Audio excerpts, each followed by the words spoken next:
Fourth module start ചെയ്യാൻ പോവാണ്. ഇതിൻ്റെ അകത്ത് എന്തൊക്കെയാണ് കവർ ചെയ്യേണ്ടതെന്നുള്ളത് നോക്കാം.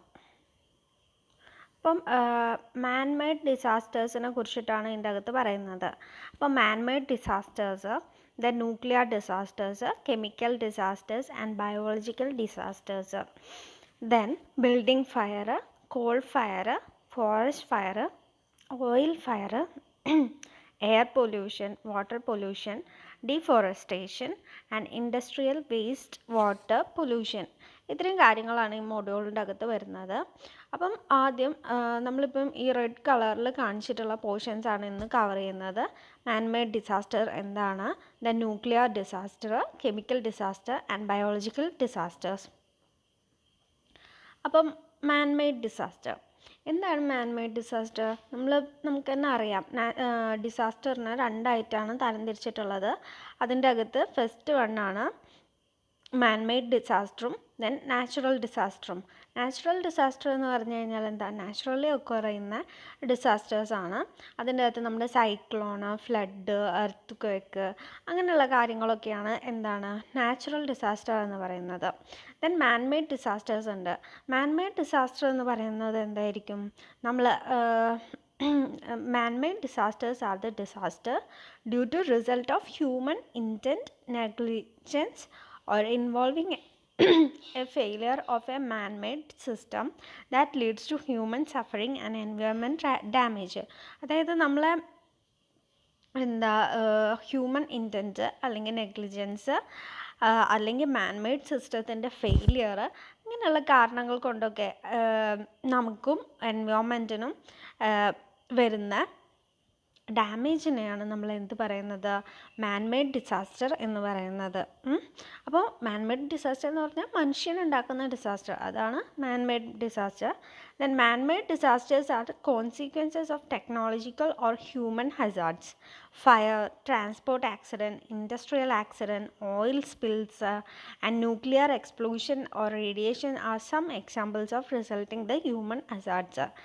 ഫയർ ഉണ്ടാവാം, ട്രാൻസ്പോർട്ട് ആക്സിഡൻറ്റ്സ് ഉണ്ടാവാം, ഇൻഡസ്ട്രിയൽ ആക്സിഡൻറ്റ്സ് ഉണ്ടാവാം, ഓയിൽ സ്പിൽസ് ഉണ്ട്, ദെൻ ന്യൂക്ലിയർ എക്സ്പ്ലോഷൻ. ഇതൊക്കെ എന്താണ്? മാൻമെയ്ഡ് ഡിസാസ്റ്റർ ആണ്. ഇതിൻ്റെ അകത്ത് ഓയിൽ സ്പിൽസ് നമ്മൾ കഴിഞ്ഞ മൊഡ്യൂളിൽ പഠിച്ചിട്ടുണ്ടായിരുന്നു. ദെൻ ഫയർ ഇതിൻ്റെ അകത്ത് പഠിക്കുന്നുണ്ട്. ദെൻ അടുത്ത transport accidents, then industrial accidents, nuclear explosion. ഇതൊക്കെയാണ് മാൻമെയ്ഡ് ഡിസാസ്റ്ററിലെ മെയിൻ മാൻമെയ്ഡ് ഡിസാസ്റ്റർ എന്ന് പറഞ്ഞിട്ട് വരുന്നത്. അപ്പോൾ നമുക്ക് റീസൺസ് ഫോർ മാൻമെയ്ഡ് ഡിസാസ്റ്റേഴ്സ് എന്തൊക്കെയാണെന്ന് നോക്കാം. റീസൺസ് എന്തൊക്കെയാണ്? Ignorance, unawareness, then illiteracy, carelessly handling danger, chemical weapons. ഇതൊക്കെയാണ് റീസൺസ് ആയിട്ട് വരുന്നത്. ഇതിൻ്റെ ഒന്നും എക്സ്പ്ലനേഷൻ്റെ ആവശ്യമില്ലല്ലോ. ദെൻ നെക്സ്റ്റ് എന്ന് പറഞ്ഞു കഴിഞ്ഞാൽ ടൈപ്സ് ഓഫ് മാൻമെയ്ഡ് ഡിസാസ്റ്റേഴ്സ് ആണ്. ഏതൊക്കെ ടൈപ്പാണ് മാൻമെയ്ഡ് ഡിസാസ്റ്റർ ഉള്ളത് എന്നാണ് നോക്കുന്നത്. അതായത് മെയിനായിട്ട് നമുക്ക് ഇൻഡസ്ട്രിയൽ ആക്സിഡൻറ്റ്സ് എന്നും CBR ഡിസാസ്റ്റേഴ്സ് എന്നും രണ്ട് ക്ലാസിഫിക്കേഷനാണ് ഉള്ളത്. അതിൽ ഇൻഡസ്ട്രിയൽ ആക്സിഡൻറ്റ്സ് ആണ് ഫയർ, എക്സ്പ്ലോഷൻ എന്ന് വരുന്നത്. ഫയറും എക്സ്പ്ലോഷനും ഇൻഡസ്ട്രിയൽ ആക്സിഡൻസിൻ്റെ അകത്താണ് വരുന്നത്. ദെൻ CBR ഡിസാസ്റ്റർ എന്ന് പറഞ്ഞാൽ കെമിക്കൽ, ബയോളജിക്കൽ, റേഡിയോളജിക്കൽ ഡിസാസ്റ്റേഴ്സ്. കെമിക്കലുണ്ട്, ബയോളജിക്കലുണ്ട്, റേഡിയോളജിക്കൽ ഡിസാസ്റ്റർ ഉണ്ട്. അപ്പോൾ ഇതിൻ്റെ അകത്ത് നമുക്ക് കെമിക്കലും ബയോളജിക്കലും റേഡിയോളജിക്കലും എന്താണെന്ന് ഇന്ന് ചെക്ക് ചെയ്യാം. അതിൽ തന്നെ നമ്മൾ റേഡിയോളജിക്കൽ ഡിസാസ്റ്റർ എന്ന് പറഞ്ഞു കഴിഞ്ഞാൽ എന്താ? ന്യൂക്ലിയർ ഡിസാസ്റ്ററാണ്. അപ്പോൾ നമുക്ക് ന്യൂക്ലിയർ ഡിസാസ്റ്ററിനെ കുറിച്ചിട്ട് ചെക്ക് ചെയ്യാം. ന്യൂക്ലിയർ ഡിസാസ്റ്റർ എന്ന് പറഞ്ഞു കഴിഞ്ഞാൽ എന്താ? A nuclear and radiation accident is defined as the International Atomic Energy Agency. അപ്പം ഇൻ്റർനാഷണൽ അറ്റോമിക് എനർജി ഏജൻസിയുടെ ഡെഫിനിഷൻ എന്താണ് ന്യൂക്ലിയർ ആൻഡ് റേഡിയേഷൻ ആക്സിഡൻറ്റ് എന്ന് അവർ പറയുന്നതെന്ന് വെച്ച് കഴിഞ്ഞാൽ an event that has led to significant consequences to people, the environment or the facility. അപ്പോൾ ഇതെന്ന് പറഞ്ഞു കഴിഞ്ഞാൽ എന്താണ്? an event that has led to significant consequences to people, environment and the facility. അതായത് ആളുകൾക്കും എൻവയോൺമെൻറ്റിനും ഒക്കെ എന്താ പറയുക സിഗ്നിഫിക്കൻ്റ് ആയിട്ടുള്ള കോൺസിക്വൻസസ് ഉണ്ടാക്കുന്ന കുറേ പ്രോബ്ലംസ് ഉണ്ടാകും അല്ലേ ന്യൂക്ലിയർ ഡിസാസ്റ്റേഴ്സ്. അതായത് അവിടുന്ന് റേഡിയേഷനൊക്കെ വന്ന് റേഡിയേഷൻ എന്ന് പറഞ്ഞു കഴിഞ്ഞാൽ ഇത് നമുക്ക് പ്രിവെൻറ്റ് ചെയ്യുന്നതിന് ഒരു ലിമിറ്റ് ഉണ്ട് റേഡിയേഷനെ. അപ്പോൾ ഈ റേഡിയേഷൻ വന്നു കഴിഞ്ഞിട്ട് എന്താ നമ്മളെ അത് നമുക്ക് കുറേ എഫക്ട്സ് ഉണ്ടാക്കുന്നുണ്ട്. അതായത് ഹാംഫുൾ ആയിട്ടുള്ള കുറേ എഫക്ട്സ് ആണ് ഉണ്ടാക്കുന്നത്. നമുക്ക് റേഡിയേഷൻ വന്നു കഴിഞ്ഞാൽ എന്താ ക്യാൻസർ പോലുള്ള ഡിസീസസ് ഒക്കെ പെട്ടെന്ന് വരും. അപ്പം ന്യൂക്ലിയർ ഡിസാസ്റ്റർ എന്ന് പറഞ്ഞാൽ ഭയങ്കര ഡേഞ്ചർ ആയിട്ടുള്ളൊരു ഡിസാസ്റ്ററാണ്. ദെൻ ഇതിൻ്റെ കോഴ്സസ് എന്ന് പറഞ്ഞു കഴിഞ്ഞാൽ എന്തൊക്കെയാണ് ന്യൂക്ലിയർ ഡിസാസ്റ്റർ ഉണ്ടാവാൻ കാരണം? Nuclear weapons are thus far more destructive and harmful to the society than any other weapons. അതായത് ന്യൂക്ലിയർ വെപ്പൺസ് ആണ് ഏറ്റവും വലിയ ഹാംഫുൾ ആയിട്ടുള്ള വെപ്പൺസ് എന്ന് പറയുന്നത്. Many countries in the world developed nuclear energy. അപ്പോൾ the developed countries reiterate that nuclear energy will be used only for peaceful purpose. അപ്പോൾ നമുക്ക് ഇപ്പോൾ ന്യൂക്ലിയർ അതായത് ഒന്നാമത് നമുക്ക് എങ്ങനെയൊക്കെയാണ് ന്യൂക്ലിയർ എനർജി നമ്മുടെ ന്യൂക്ലിയർ റേഡിയേഷൻ ന്യൂക്ലിയർ ഡിസാസ്റ്റേഴ്സ് ഉണ്ടാകുന്നത്? ഈ ന്യൂക്ലിയർ പവർ പ്ലാന്റ്സ് ഒക്കെ എന്താ അവിടെ ഉണ്ടാകുന്ന ലീക്ക് അല്ലെങ്കിൽ അതൊക്കെ പൊട്ടിത്തെറിച്ചിട്ടൊക്കെ നമുക്ക് എന്തുണ്ടാവാം? ന്യൂക്ലിയർ ഡിസാസ്റ്റേഴ്സ് ഉണ്ടാകാം. അല്ലെങ്കിൽ ന്യൂക്ലിയർ വെപ്പൺസ് ആയിട്ട് യൂസ് ചെയ്യുന്ന സമയത്ത് ന്യൂക്ലിയർ ഡിസാസ്റ്റർ ഉണ്ടാക്കാം. ദെൻ ഇതിൻ്റെ കോൺസിക്വൻസസ് എന്തൊക്കെയായിരിക്കും? Radiation is released into the environment and people get hurt. Nuclear radiation keeps on showing its effect for considerable period of time even after its explosion, and those who survive become mental and physical wrecks due to impact of nuclear radiation. One of the most famous nuclear accident is Chernobyl accident. Chernobyl accident ആണ് നമുക്കിപ്പം എല്ലാവർക്കും പരിചയമുള്ളൊരു എന്താ പറയുക nuclear പെട്ടെന്ന് ചോദിച്ചു കഴിഞ്ഞാലും അതുമല്ല ഏറ്റവും വലിയൊരു ന്യൂക്ലിയർ ആക്സിഡൻ്റ് ആണ് ചെർണോബിൽ ആക്സിഡൻ്റ് എന്ന് പറയുന്നത്. അപ്പം ചെർണോബിൽ ആക്സിഡൻ്റ് ഒക്കെ ഉണ്ടായതിനു ശേഷം അതിൻ്റെ അറൗണ്ട് കിലോമീറ്റേഴ്സ് അതിൻ്റെ ചുറ്റുമുള്ള പ്രദേശങ്ങളിലൊക്കെ ഈ റേഡിയേഷൻ കാരണം എന്താ പറയുക ഭയങ്കരമായിട്ടുള്ള പ്രശ്നങ്ങളൊക്കെ ഉണ്ടായിട്ടുണ്ടായിരുന്നു. അപ്പോൾ ഇതാണ് കോൺസിക്വൻസസ് എന്ന് പറയുന്നത്. അപ്പോൾ പീപ്പിളിന് ഹാംഫുൾ ആയിട്ട് എഫക്റ്റ് ചെയ്യും. ദെൻ മിറ്റിഗേഷൻ മെഷേഴ്സ് എന്തൊക്കെയാണ്? We should keep ourselves informed about the government plans and should act in accordance with the official communication. The nuclear activity may affect our health and cause nausea, gidding, etc. and for that medical help should be available. അപ്പോൾ നമ്മൾ എന്താണ് medical help എപ്പോഴും available ആക്കണം. അതുപോലെ തന്നെ എന്താണ് നമ്മളിപ്പം official communication അതായത് ഒഫീഷ്യൽ ഇപ്പം ഇതിനെ നമ്മൾ ഡിസാസ്റ്റർ മാനേജ്മെൻറ്റ് അങ്ങനെയുള്ള ഡിസാസ്റ്റർ മാനേജ്മെൻറ്റ് ഇവർ ഒക്കെ ഉണ്ടായിരിക്കും. ഡിസാസ്റ്റർ മാനേജ്മെൻറ്റ് ടീമൊക്കെ ഉണ്ടാവും. അപ്പം ഇവരുടെയൊക്കെ എന്താണ് നിർദ്ദേശങ്ങൾക്കനുസരിച്ചാണ് നമ്മൾ പ്രവർത്തിക്കേണ്ടത്. ആ സമയത്ത് അങ്ങനെ ഒരു ആക്സിഡൻ്റ് ഉണ്ടായി കഴിഞ്ഞു കഴിഞ്ഞാൽ നമ്മൾ ഒഫീഷ്യൽ കമ്മ്യൂണിക്കേഷൻ ചെയ്യണം. അതാണ് മിറ്റിഗേഷൻ മെഷേഴ്സ് എന്ന് പറയുന്നത്. ദെൻ അടുത്ത കെമിക്കൽ ഡിസാസ്റ്ററാണ്. അപ്പം നമ്മൾ ന്യൂക്ലിയർ ഡിസാസ്റ്റർ കഴിഞ്ഞു. ന്യൂക്ലിയർ ഡിസാസ്റ്ററിൻ്റെ കോസസ് നോക്കി, ദെൻ അത് ഉണ്ടാക്കുന്ന കോൺസിക്വൻസസ് നോക്കി, ദെൻ അടുത്ത എന്തായിരുന്നു മിറ്റിഗേഷൻ നോക്കി. ദെൻ ഇനി നമ്മൾ എന്താണ് കെമിക്കൽ ഡിസാസ്റ്റേഴ്സ് ആണ്. കെമിക്കൽ ഡിസാസ്റ്റേഴ്സ് എന്താ? By their nature chemical disaster may be defined as manufacture, storage, transport of chemical which may leads to accident waiting to happen. അതായത് നമ്മൾ കെമിക്കൽ ഡിസാസ്റ്റേഴ്സ് എന്ന് പറഞ്ഞാൽ സ്റ്റോറേജ് പ്ലാന്റ് ലീക്കായിട്ടുണ്ടാകാം, അല്ലെങ്കിൽ ട്രാൻസ്പോർട്ട് ചെയ്യുന്ന സമയത്ത് ഉണ്ടാകാം, മാനുഫാക്ചർ ചെയ്യുന്ന സമയത്ത് നമുക്ക് കെമിക്കൽ ആക്സിഡൻറ്റ്സ് ഉണ്ടാകാം. അപ്പോൾ chemical accidents can be corrosive, toxic and they may be react often എക്സ്പ്ലോസീവ്ലി. അപ്പം ഇത് കൊറോസീവ് ആവാം, ടോക്സിക് ആവാം, ആൻഡ് എക്സ്പ്ലോഷൻ വരെ കെമിക്കൽ ആക്സിഡൻറ്റ്സ് ഉണ്ടാകാം ഈ കെമിക്കൽ ഡിസാസ്റ്റേഴ്സ്. അപ്പോൾ ഇതിൻ്റെ കോസസ് എന്തൊക്കെയാണ്? Chemical weapons are the main cause of such disaster. Sometimes handling of hazardous chemical in an irresponsible way can cause chemical disasters, and chemical disaster may also be caused by industrial accidents. Okay, അപ്പോൾ എന്താണ് chemical disaster ഉണ്ടാവാൻ കാരണം എന്താ? നമ്മൾ hazardous chemical handle ചെയ്യുന്ന സമയത്ത് പ്രോപ്പറായി ശ്രദ്ധിച്ചിട്ടില്ലെങ്കിൽ നമുക്ക് എന്ത് ചെയ്യും? കെമിക്കൽ ഡിസാസ്റ്റേഴ്സ് വരാൻ സാധ്യതയുണ്ട്. ഈ കെമിക്കൽ ഡിസാസ്റ്റേഴ്സ് തന്നെയാണ് നമ്മൾ എന്ത് ചെയ്യുന്നത്? ഇൻഡസ്ട്രിയൽ ഡിസാസ്റ്റേഴ്സിലേക്ക് ലീഡ് ചെയ്യുന്നത്.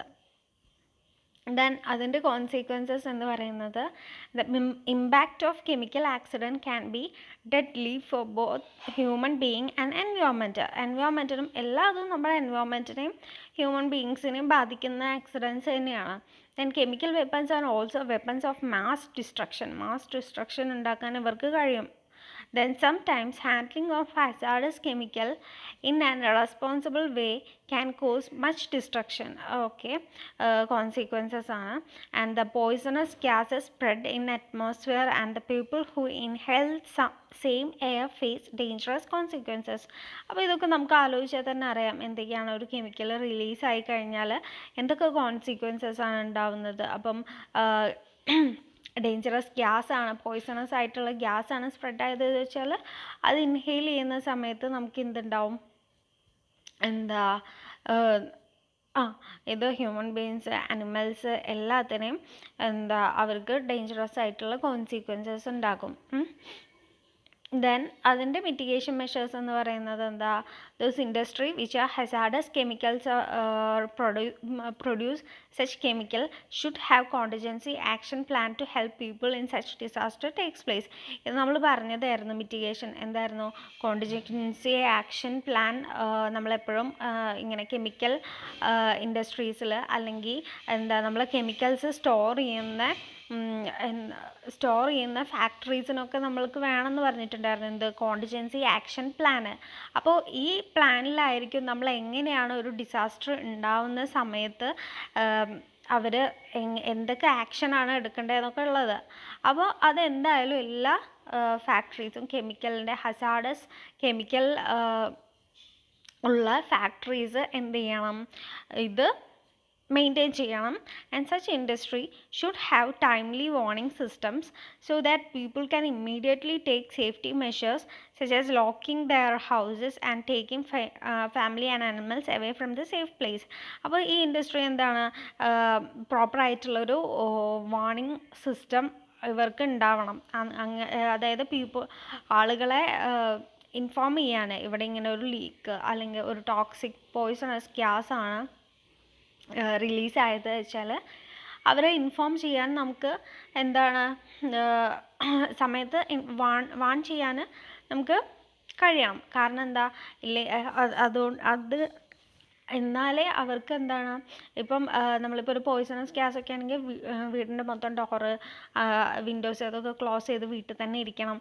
അല്ലെങ്കിൽ ഇവർക്ക് ഇവിടുന്ന് വേറെ സ്ഥലത്തോട്ട് മാറാനൊക്കെ നമ്മൾ ഈ വാർണിംഗ് സിസ്റ്റം ഹെൽപ്പ് ചെയ്യും. ദെൻ അടുത്തയാണ് ബയോളജിക്കൽ ഡിസാസ്റ്റേഴ്സ്. ബയോളജിക്കൽ ഡിസാസ്റ്റർ എന്ന് പറഞ്ഞു കഴിഞ്ഞാൽ എന്തായിരിക്കും? ഇപ്പോൾ നമുക്ക് പറയാം കൊറോണ വൈറസ് വന്നതൊക്കെ നമുക്ക് ബയോളജിക്കൽ ഡിസാസ്റ്ററിൻ്റെ താഴെപ്പെടുത്താം. അതായത് ഏതെങ്കിലും ഒരു വൈറസ് കാരണമോ അല്ലെങ്കിൽ ഒരു അതായത് ലിവിങ് ഓർഗാനിസം കാരണം നമ്മുടെ ആളുകൾക്ക് വരുന്ന ഡിസാസ്റ്ററാണ് നമ്മൾ ബയോളജിക്കൽ ഡിസാസ്റ്റേഴ്സ് എന്ന് പറയുന്നത്. Then biological disaster is defined as the devastating effect that may be caused by an enormous spread of certain kind of living organism. That may be the spread of disease, a virus, an epidemic, but also a sudden growth of population of certain kind of plant or animal. അത് തന്നെ എന്താണെന്ന് വെച്ച് കഴിഞ്ഞാൽ നമ്മളൊരു certain kind of ഓർഗാനിസത്തിൻ്റെ സ്പ്രെഡാണ് biological disaster എന്ന് പറയുന്നത്. ദെൻ അത് വൈറസ് ആവാം അല്ലെങ്കിൽ ഒരു ഡിസീസ് ആവാം, മീൻസ് ഒരു ഡിസീസ് സ്പ്രെഡ് ആവാം, ദെൻ വൈറസ്, എപ്പിഡമിക് ആൻഡ് അങ്ങനെയുള്ള കാര്യങ്ങളൊക്കെയാണ് ബയോളജിക്കൽ ഡിസാസ്റ്ററിന് കാരണമാവുന്നത്. അതിന് എക്സാമ്പിളായിട്ട് എബോളയാണ് പറഞ്ഞിട്ടുള്ളത്. എബോള ഇങ്ങനെ പെട്ടെന്ന് സ്പ്രെഡായി പോയതായിരുന്നു. ദെൻ കോസസ് എന്ന് പറഞ്ഞാൽ എന്തായിരിക്കും? Biological disaster spread through organism that is developed in the form of bacteria or മൈക്രോബ്സോ ബാക്ടീരിയോ വഴിയാണ് അല്ലെങ്കിൽ വൈറസ് വഴിയൊക്കെയാണ് എന്ത് ബയോളജിക്കൽ ഡിസാസ്റ്റർ സ്പ്രെഡ് ആവുന്നത്. Then biological agent spread fast in environment and then make an attack on the human beings and people inhale these microbes. അപ്പോൾ എങ്ങനെയാണ് ഇതുണ്ടാവുന്നതെന്ന് വെച്ച് കഴിഞ്ഞാൽ ബയോളജിക്കൽ ഏജൻറ്റ് പെട്ടെന്ന് എൻവയോൺമെൻറ്റിൽ സ്പ്രെഡ് ആവുന്ന സമയത്ത് പീപ്പിൾ ഇൻഹെയിൽ ചെയ്യേണ്ട, ചിലപ്പോൾ നമ്മൾ ടച്ച് ചെയ്താൽ മതി. ടച്ച് ചെയ്ത് നമ്മുടെ ബോഡിക്കകത്ത് ചെന്ന് കഴിഞ്ഞാൽ when these microbes find themselves as host body and they start affecting the immune system of body, നമ്മുടെ ബോഡിക്ക് അകത്ത് ഇവർ എത്തിക്കഴിഞ്ഞാൽ അവരത് നമ്മുടെ ഇമ്മ്യൂൺ സിസ്റ്റത്തിനെ ബാധിക്കും. And the microbes also enter the human body through open wounds or cuts. ആ microbes എങ്ങനെയൊക്കെയാണ് നമുക്ക് ബോഡി ഓപ്പണിങ്സിൽ അല്ലെങ്കിൽ മുറിവൊക്കെ ആയിക്കഴിഞ്ഞാൽ നമ്മൾ അതുവഴിയും മൈക്രോബ്സ് എൻറ്റർ ചെയ്യാൻ സാധ്യതയുണ്ട്. അപ്പം അതാണ് ബയോളജിക്കൽ ഡിസാസ്റ്റേഴ്സിൻ്റെ കോസസ് എന്ന് പറയുന്നത്. ദെൻ അടുത്ത കോൺസിക്വൻസസ് ആണ്. കോൺസിക്വൻസസിൻ്റെ അകത്ത് വരുന്നത് the attack of microbe is generally slow but once they spread in body it become difficult to control them. Attack എന്ന് പറയുന്നത് സ്ലോ ആയിരിക്കും. സ്ലോ എന്ന് പറയുന്നത് അത്രയ്ക്ക് സ്ലോ ഒന്നുമല്ല. അതായത് ഓരോ മൈക്രോബിനും ഓരോ പോലെ ആയിരിക്കും. ചിലത് ഫാസ്റ്റായിട്ട് എഫക്റ്റ് ചെയ്യുന്നതുണ്ടായിരിക്കും, ചിലത് സ്ലോ ആയിട്ട് എഫക്റ്റ് ചെയ്യുന്നതുണ്ടായിരിക്കും. Sometimes it takes life of affected person. Okay, death വരെ നമുക്ക് കാരണമാവാറുണ്ട്. ഇപ്പോൾ കൊറോണയൊക്കെ വന്ന സമയത്ത് കൊറോണ എന്ന് പറഞ്ഞാൽ പെട്ടെന്ന് സ്പ്രെഡ് ആവുന്നതാണ്. അതുപോലെ തന്നെ ചില വൈറസ് ഉണ്ട്. ഇപ്പം HIV വൈറസൊക്കെ വന്നു കഴിഞ്ഞാൽ അതിനൊന്നും നമുക്ക് ഒരു അതൊന്നും പ്രതിരോധം മീൻസ് അതൊന്നും നമുക്ക് കുറേ കാലം പ്രതിരോധിക്കാൻ പറ്റില്ല അതിനെയൊന്നും. പക്ഷെ അത് വലിയൊരു ഡിസാസ്റ്ററായിട്ട് നമുക്ക് കണക്കാക്കണ്ട. ഇപ്പോൾ ഈ കൊറോണ പോലെയൊന്നും അത് എഫക്റ്റ് ചെയ്യുന്നില്ല. പക്ഷെ എബോള അങ്ങനെയുള്ള ഇതൊക്കെ ഭയങ്കരമായിട്ടൊരു പണ്ട് പ്ലേഗ് അതൊക്കെ ഒരു ഡിസാസ്റ്റർ ആയിട്ടായിരുന്നു ഉണ്ടായിരുന്നത്. അപ്പോൾ sometimes it takes life of affected person. Many time it become difficult to diagnose the illness caused by microbes and it is proved to be fatal. അതാണ് കോൺസിക്വൻസ് വരുന്നത്. ദെൻ മിറ്റിഗേഷൻ മെഷേഴ്സ് എന്ന് പറഞ്ഞാൽ എന്തായിരിക്കും? whenever we learn to hear about the danger of communicable disease,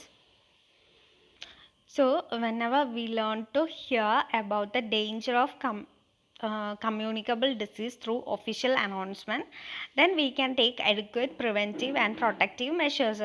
അതായത് നമ്മളിപ്പം ഇങ്ങനെ ഒരു biological ഡിസാസ്റ്ററിനെ കുറിച്ചിട്ട് അല്ലെങ്കിൽ എന്തെങ്കിലും ഡിസീസസിൻ്റെ ഡേഞ്ചർ, അതായത് ഇത് സ്പ്രെഡ് ആയിട്ടുണ്ട് എന്നുള്ളത് കേട്ട് കഴിഞ്ഞാൽ നമ്മൾ എന്ത് ചെയ്യണം? പ്രിവെൻറ്റീവ് ആൻഡ് പ്രൊട്ടക്റ്റീവ് മെഷേഴ്സ് എടുക്കണം. And try to create fund for this uncertain event. അപ്പോൾ ഇത് മിറ്റിഗേഷന് വേണ്ടിയിട്ടാണ്. ഇങ്ങനെ ഒരു ഇവൻറ്റിന് വേണ്ടിയിട്ട് നമ്മൾ ഫണ്ടൊക്കെ ഉണ്ടാക്കണം.